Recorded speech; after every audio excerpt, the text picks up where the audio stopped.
It has been 5 years since a comet struck Earth, wiping out more than 75% of the population. The air is now filled with radiation, and earthquakes and electromagnetic storms occur, frequently forcing survivors to live in underground shelters. John lives with his family in a bunker in Greenland, working as both an engineer and a scout who regularly ventures outside. During one mission, John notices that cracks in the ground are getting worse. At the beach, he discovers a crashed ship. Inside, he collects useful tools and finds the dead bodies of the entire crew. Among the items, he sees a notebook with a drawing of a beautiful flower. Suddenly, he receives a warning about an incoming electromagnetic storm and rushes back to the bunker. John barely makes it back in time and goes through decontamination, shaken by the experience. He later visits a therapist, who advises him to open up to his family instead of hiding his emotions. Meanwhile, Allison attends a meeting where leaders discussed dwindling resources. Dr. Amina reveals a possible safe zone crater in southern France, though it lies within a war zone. An earthquake suddenly hits the bunker, and leaders realize seismic activity is increasing. They debate whether to rescue survivors, sending distress signals. After voting, they decide to send a snow vehicle the next day. Later, Allison discovers that Nathan secretly went outside and scolds him, worried about his safety and John's worsening health. At dinner, John gives Allison the flower he found. When Nathan admits sneaking out, John gets angry, causing the boy to leave the table. That night, John and Allison try to relax by dancing, but she remains concerned about his coughing in his room. Nathan creates stars on the ceiling with a flashlight, imagining the sky he cannot see anymore. The next day, John notices water leaking through the bunker walls, a sign of structural damage. Meanwhile, the rescue team returns with survivors and asks to go back for more. Adam refuses due to limited resources. Suddenly, another powerful earthquake strikes, and contact with the rescue team is lost. The bunker shakes violently, and parts of the ceiling collapse, injuring many people inside. Debris hits John, making his condition worse as dust fills the air. A friend helps him escape the collapsing area. Alarms sound as explosions echo nearby. John rushes to find Allison, who is trapped under rubble, and helps her up. Together, they search for Nathan and find him, struggling to breathe despite wearing a mask. Realizing the danger, John gathers supplies and extra masks. The family fights through panic as people run everywhere. They reach the main exit, but it is partially blocked with no other option. John leads them to the eastern tunnel, only to find it collapsed. Despite the risk, he tells his family to crawl through the debris to find another way out. The tunnel shakes as they crawl, and falling debris nearly crushes them. They move quickly and finally reach another door. John activates it, but the mechanism causes the area to collapse faster. The family runs through and escapes outside. Survivors are everywhere, running as water bursts from the ground, creating chaos and fear. At one point, John and Allison lose Nathan but soon find him helping Dr. Amina. Together, they head to the beach, where survivors are trying to board boats. Panic spreads as too many people rush in. One boat tips over, throwing people into the water and causing chaos among the desperate crowd. Some survivors try to steal masks from others. John and Allison help Adam, who is being attacked. A man jumps on John, trying to take his mask, but they fight him off. With only one boat left, John quickly gets his family aboard. Allison wants to save more people, but the driver warns the boat will sink if overloaded. They are forced to leave others behind as the boat departs.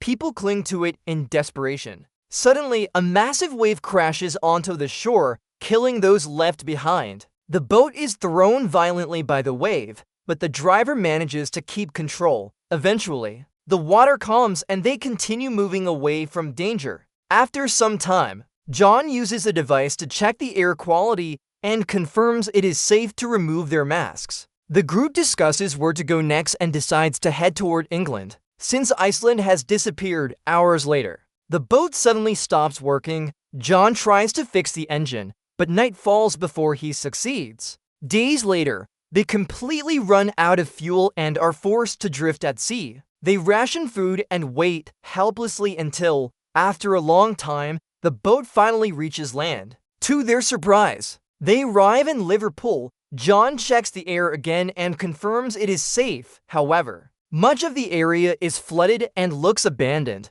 As they move forward, they notice a few people and follow them to a poor settlement where survivors are struggling to live. Many look weak and sick. Soon, they hear shouting and discover a crowd protesting outside a guarded bunker. Soldiers stand at the entrance, refusing to let people in despite their desperate pleas. Adam steps forward and claims they are officials from Greenland, asking for emergency access. The soldiers demand identification, but only Allison has one, so she is allowed inside alone. Adam argues with the guards and suddenly, he is shot. Another man trying to rush the gate is also killed as panic spreads through the crowd. Sirens sound as a storm approaches and people scatter in fear. John, Allison, Nathan, and Amina escape and stop a truck. The driver, OB, agrees to take them to London in exchange for payment. After receiving John's watch, he drives them out of the city,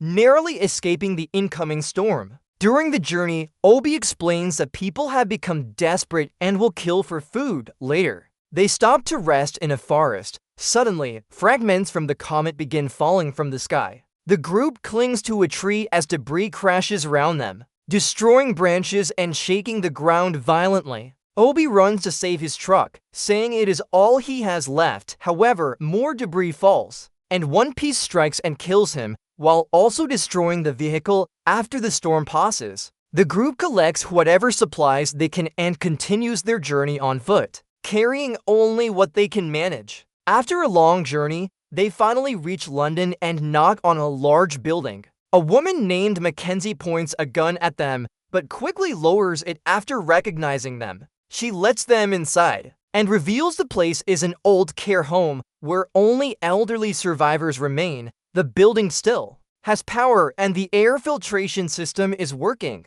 The group is given food and a chance to rest. John asks about the crater, and Mackenzie says she has heard rumors but is unsure if they are true. Outside, gunshots and screams echo through the streets. She warns them that London is no longer safe and that violence is spreading rapidly among survivors. Later that night, Allison notices John coughing in the bathroom and finds blood in the sink. At first, he tries to hide it, but eventually admits the truth. A doctor had told him that the bleeding is a serious symptom and that he only has 6 to 8 weeks left to live due to radiation exposure. Allison is devastated and wants to stay in this safe building to spend his remaining time together peacefully. However, John refuses. He insists on continuing the journey to find a better place for his family, even if it means risking everything. He wants them to have a future after he is gone. The next day, Mackenzie gives them a car and a gun for protection. After saying goodbye, the group leaves London while driving through the countryside. They try to lift the children's spirits. Suddenly, a gunshot shatters the window, and Amina is hit and killed instantly by hidden attackers. Armed men begin shooting at them, trying to steal their vehicle. John takes cover and fights back, eliminating the attackers one by one. When he runs out of ammo, Allison uses another gun to kill the last one. After the fight, they bury Amina and say their final goodbyes before continuing their journey. Hours later, they reach a vast dry area that was once the sea. Ships and containers lie scattered across the land. Eventually, they encounter a massive chasm separating England and France. The only way across is a dangerous rope bridge. Nathan is terrified, but John encourages him to keep moving.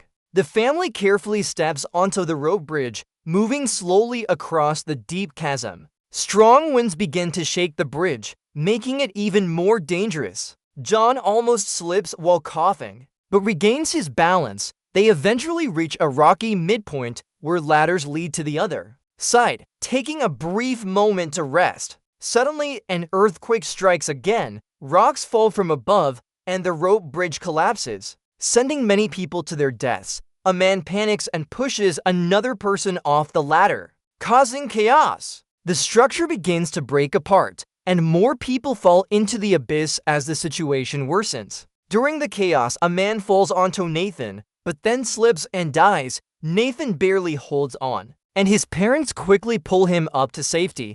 The remaining structure continues to crumble, forcing them to move fast. Despite the danger, they manage to climb up and finally reach France. They continue traveling across a barren land until they are suddenly stopped by a man named Dennis, who initially points a gun at them. Realizing they are not a threat, he lowers his weapon and invites them to his home, a factory powered by solar energy. There, they meet his family and rest for the night. During dinner, Dennis warns them that the crater area is extremely dangerous, with factions fighting for control. The next morning, he gives John a map and a contact in the military who might help them. Tearfully, Dennis asks them to take his daughter Camille with them, as he cannot leave his sick wife behind. The group continues with Camille. Later, they are stopped by soldiers but manage to convince them to help. At night, they move through a war zone, avoiding explosions and gunfire. Eventually, they reach a military camp and learn that Dennis's contact is dead, leaving them without support. After explaining his situation, John gains sympathy from a soldier who allows them onto a bus heading toward the crater. However, rebels attack along the. John fights back and protects his family, but is shot during the struggle. Despite his injury, they manage to escape and continue forward. With Allison driving, they finally reach the mountain area near the crater, helping John walk. They arrive at a beautiful, untouched land with clean air and fertile soil. It is everything they hoped for, a place where humanity can begin again and rebuild a future. At that moment, John collapses, surrounded by his family. He says his final goodbye. Allison and Nathan cry as he takes his last breath. Nathan softly repeats a prayer, just as his father once did, honoring him. Though John is gone, his family has reached safety, carrying his hope for a new beginning.